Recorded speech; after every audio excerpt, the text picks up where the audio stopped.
Hello दोस्तों, जय हिंद जय भारत। आज हम बात करेंगे मणिपुर के बारे में। आप लोग को पता ही होगा कि मणिपुर में इस समय राष्ट्रपति शासन लग गया है। वहाँ के मुख्यमंत्री एन बीरेन सिंह ने इस्तीफा दे दिया है। आइए देखते हैं राष्ट्रपति शासन कब लगता है, क्यों लगता है और किस लिए लगता है। मणिपुर के मुख्यमंत्री एन बीरेन सिंह के इस्तीफा देने के 4 दिन बाद पूर्वोत्तर राज्य में राष्ट्रपति शासन लागू कर दिया गया है, जो पिछले 2 वर्ष से जातीय हिंसा से प्रभावित है। राष्ट्रपति द्रौपदी मुर्मू ने राज्यपाल अजय कुमार भल्ला, जो वहाँ के राज्यपाल हैं, रिपोर्ट प्राप्त करने के बाद 13 फरवरी 2025 आर्टिकल 356 के तहत राष्ट्रपति शासन लागू करने की घोषणा की है। मणिपुर में वहाँ के जो राज्यपाल हैं उनसे उन्होंने रिपोर्ट मांगी थी, अजय कुमार भल्ला जी से। नेक्स्ट स्टार्ट करते हैं दूसरा आर्टिकल 356 राष्ट्रपति शासन।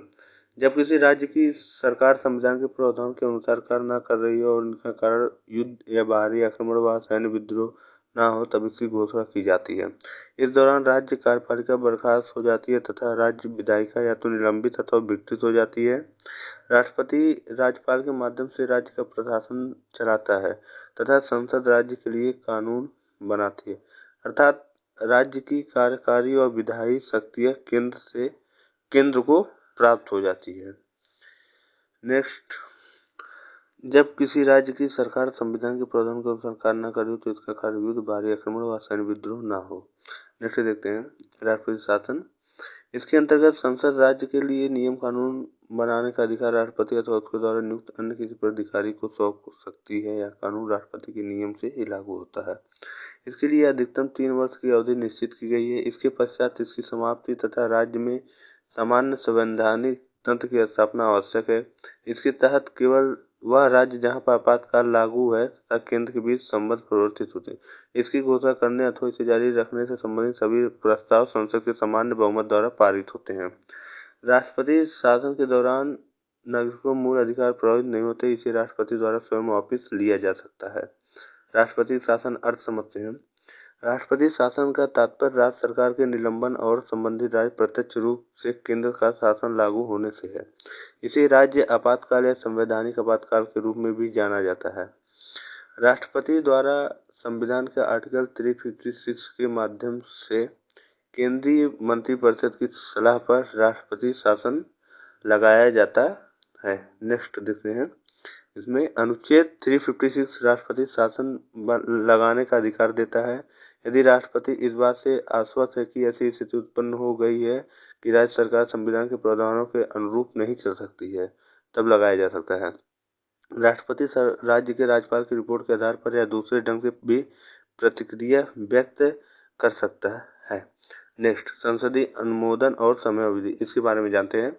राष्ट्रपति शासन लागू करने की घोषणा को इसके जारी होने की तारीख से 2 महीने के भीतर संसद के दोनों सदनों द्वारा अनुमोदित किया जाना अनिवार्य है। राष्ट्रपति शासन की घोषणा को मंजूरी देने वाला प्रत्येक प्रस्ताव किसी भी सदन द्वारा सामान्य बहुमत से पारित किया जा सकता है। यदि यह दोनों सदनों द्वारा स्वीकृत हो तो राष्ट्रपति शासन 6 माह तक रहता है। इसे अधिकतम 3 वर्ष की अवधि प्रत्येक 6 माह पर संसद की स्वीकृति के साथ के लिए इसे बढ़ाया जा सकता है, 6 महीना करके। राष्ट्रपति शासन का प्रभाव क्या होता है? वह राज्य सरकार के कार्य को अपने हाथ में ले लेता है और उसे राज्यपाल तथा अन्य कार्यकारी अधिकारी को शक्ति प्राप्त होती है। वह घोषणा कर सकता है राज्य विधायिका की शक्तियों का प्रयोग निर्वहन संसद द्वारा किया जाएगा। वह ऐसे सभी कदम उठा सकता है जिसमें राज्य के किसी भी निकाय या प्राधिकरण से संबंधित प्रावधानों को निलंबित करना शामिल है। नेक्स्ट, निरसन। निरसन का अर्थ होता है समाप्त करना। तो इसे कैसे समाप्त कर सकते हैं, देखते हैं। राष्ट्रपति किसी भी समय एक परिवर्तित घोषणा के माध्यम से राष्ट्रपति शासन को रद्द कर सकता है।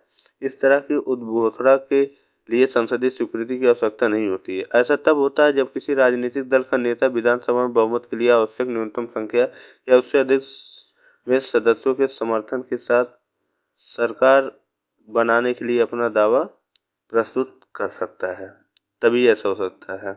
नेक्स्ट देखते हैं इसी में, और तो आ गया क्वेश्चन। अब आ गया आप लोगों के लिए क्वेश्चन है, इसका जवाब आप लोग कमेंट बॉक्स में ज़रूर बताइएगा। और वीडियो कैसी लगी कमेंट बॉक्स में भी बताइएगा।